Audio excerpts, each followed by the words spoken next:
হবে জমাই। তোকে তো মেয়ে দিয়েছিবে, হ্যাঁ? আবার শাশুড়ির ঘরে ঢোকার কি দরকার ছিল বে তোর? বাবা আমি বুঝতে পারিনি গো, কারেন্ট চলে গেল বলে। খবরদার হারামি, তোর ওই অপবিত্র মুখ আমাকে বাবা বলে ডাকবি না। বলছি অন্যায় হয়ে গেছে, ভুলে ঢুকে পড়েছি। ওইগুলো ভুল নাই গো, তুমি জেনে শুনে ঢুকেছো। তোমাকে আমি জানি, তুমি আমার দিকে কোন নজরে কোন মতলবে তাকাও। বাবা অন্যায় তো মানুষ একবার করে ফেলে থাকে, কি ক্ষমা করা যায় না নাকি? তুই চরম অন্যায় করেছো, তুমি যে অন্যায় করেছো এই অন্যায় ক্ষমা নাই তো তোমার। বুকা শাশুড়ি মারলি না বে তুই? শাশুড়ি মায়ের মতো হয়ে যাবে, তুই তার ঘরে কি করে ঢুকলি? বলছি তো বাবা, কারেন্ট ছিল না, আমি চলে গেলাম আমার ঘর মনে করে ওই ঘরে ঢুকে পড়লাম। 5 বছর বিয়ে হয়েছে তোর, তুই তোর নিজের ঘর কোনটা, তোর শাশুড়ির ঘর কোনটা তুই চিনি না লাইবে?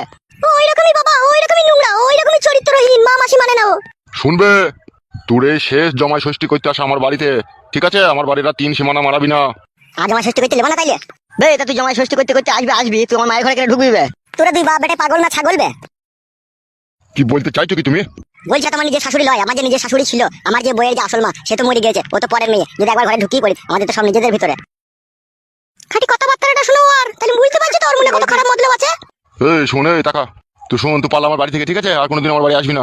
শ্বশুর আব্বা, ওই আম কাঁঠাল আর লিচু ফেদা আর একটু মাছের মাথার গরম দেখিও না, ঠিক আছে? ওরকম কাদা জামা ষষ্ঠী করতে এলাম আর না এলাম, একবার ঢুকি পড়েছি এই জন্য হাড্ডল পেটি গোটা দুনিয়াকে জানাইতে হবে না। মনে হচ্ছে আমি চুরি করেছি, ধরা পড়েছি মনে হচ্ছে। কিছুই তো করিনি, শুধু অন্ধকার ছিল ঘরে, আমি ঢুকে পড়েছিলাম, যেই আমি তো ওই যেখানে সেখানে হাত পড়ে গেল। তাতে এমন কইছে মনে হচ্ছে বিশাল ব্যাপার, মনে হচ্ছে বিশাল কিছু আমি করে পড়েছি। শুন মা চন্দনা, আমার আর ঝগড়া অশান্তি করার প্রয়োজন নাই, ঠিক আছে?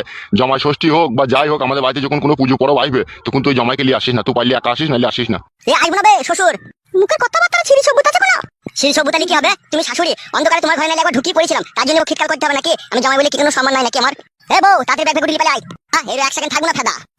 1 সেকেন্ড থাকবে না, চব্বুচ শুন করতে গিলি রে। ও শ্বশুর, তোমার বউকে মানা করো। হবে, তোর কথাবার্তা কি সিঁড়ি সাক্কা কোনোদিন হবে না নাকি? দেখো শ্বশুর আব্বা ভাই, আমি এসব কোনো কথা শুনতে চাই না, আমি পালাবো কোনো। কে ভাই বে তোর? ভাই বলি তো এরকম আমাকে অসম্মান করছো তুমি। তুমি যদি আমাকে জামাই ভাবতা, ঠিক আছে, তাহলে কোনোদিনও খারাপ জিনিসটা মনের মধ্যে ভাবতে না। তোমার মনে কত কুমতলব তাহলে ভরা আছে, তুমি একবার বুঝিয়ে দেখো। সে শাশুড়ি হয় মায়ের মতো, অন্ধকারে নালে তার ঘরে ঢুকিয়ে পড়েছিলাম আমি, কিন্তু তোমরা তোমাকে খারাপ ভেবে নিলা যে আমি কিছু কুকাজ করার জন্য ঢুকেছি।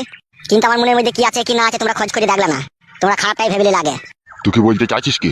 শ্বশুর, চুলটা তো তোর বয়সে পাকে নেবে, তো তুমি যে কলফে পেকেছে। তার মানে তুই কি বুঝাইতে চাইছিস কি আমাকে? বুঝো না, তোমাকে কি বুঝাবো? হাঁটা বন্ধ করবে এরম শ্বশুর, নাহলে আর হয়ে দেবো মুখে। এ পালা পালা পালা পালাবে আমার বাড়ি থেকে পালা।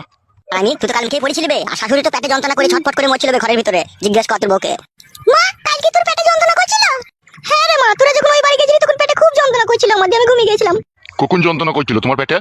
উঠি বই থাকবে তাহলে জানতে পারবি। 2 ঘন্টা বিছানে কদরাই ছিল, যন্ত্রণায় ছটফট করছিল। আমি না থাকতে পেরে আমি দোকান থেকে ওষুধ আনতে গেছিলাম।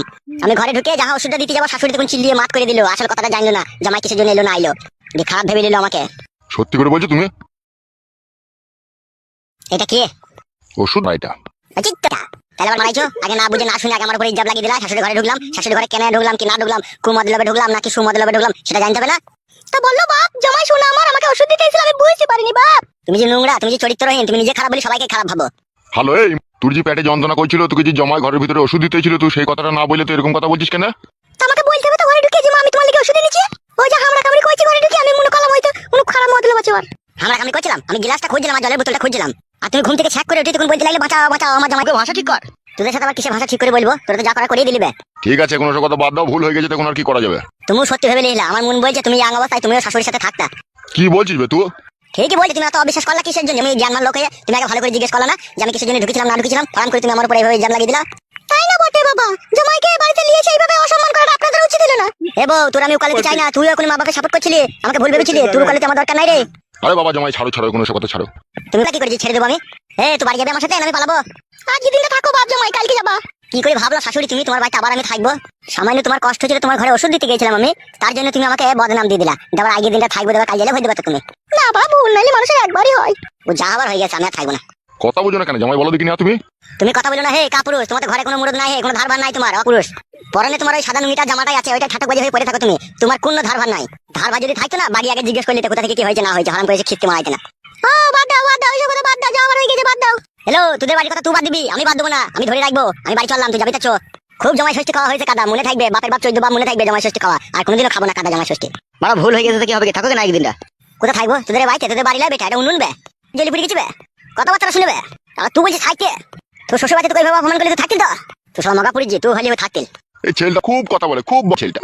তোমার মেয়েকে বলো আমার সাথে যেতে, ঠিক আছে? আর আমি যদি আগে বাড়ি চলে যাই, তোমার মেয়েকে বাড়ি ঢুকতে দেবো না আমি। ও তুমি খাপামো করছো নাকি?